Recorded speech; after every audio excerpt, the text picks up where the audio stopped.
Doctor rakhi आपल्याला शुक्रवारी काय करायचं सांगण्यासाठी आले. आज आहे शुभ दिन. कारण आज ह्या महिन्यातला 2026च्या जानेवारीतला पहिला प्रदोष आहे आणि ह्या प्रदोषला जे उपवास करतात त्यांनी नक्कीच उपवास करा, कारण हा प्रदोष खूप चांगला असतो.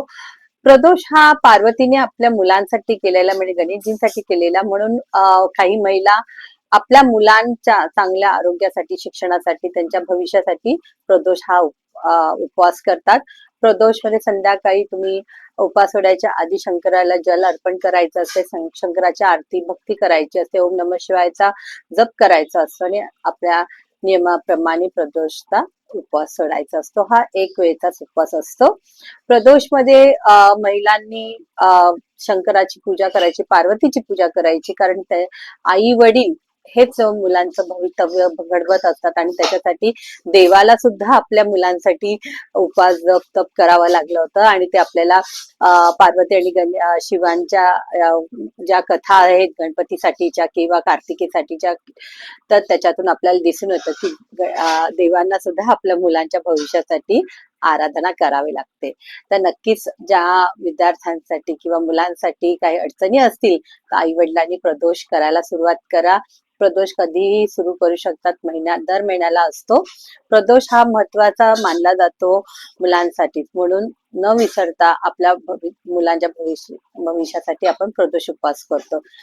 त्याचप्रमाणे आज आहे शुक्रवार, तर शुक्रवारच्या दिवशी आपल्या देवीला ओटी भरा किंवा हळदी कुंकू. शुक्रवार या महिन्याचा शेवटचा शुक्रवार आहे, तर तुम्ही गाईला नैवेद्य नक्कीच द्या. गूळ चपाती दिली तर खूपच उत्तम.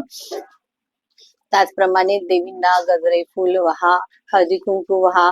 जर तुम्हाला जवळपास तुमच्याकडे देवीचं मंदिर असेल तर नक्कीच तिथे दर्शनाला जा. तर अशा प्रकारे शुक्रवार आहे, महिलांनी आपल्यासाठी स्वतःसाठी सुद्धा वेळ काढायचा आहे, सजायचं आहे किंवा गजरे वगैरे माळायचे आहे. त्याच्याने आपल्याला खूप चांगलं राहतं. कारण शुक्र हा शुक्र देवाचा असतो. तर इथे ह्या अंगठ्याच्या खालच्या भागावर तुम्ही अत्तर लावा, संघर्षण करा आणि खुशबू घ्या, कारण सुगंध दरवळणं आवश्यक आहे. घरामध्ये गुलाबजलाने लादी पुसा, घराच्या बाहेर गुलाबजल शिंपडा किंवा गोमूत्र शिंपडा. तुरटीचा आजचा उपाय आहे. एक तुरटी घ्या आणि आपल्या घराच्या बाहेरच्या दाराच्या बाहेर जो उंबरठा असतो तिथे ठेवा. त्याच्याने तुमची निगेटिव्हिटी जी असते आतमध्ये येत नाही आणि शुभ असतं. तुरटीने लक्ष्मी घरात येते. तर आजचा हा शुक्रवार तुम्ही अशा पद्धतीने साजरा करू शकता. श्री स्वामी समर्थ.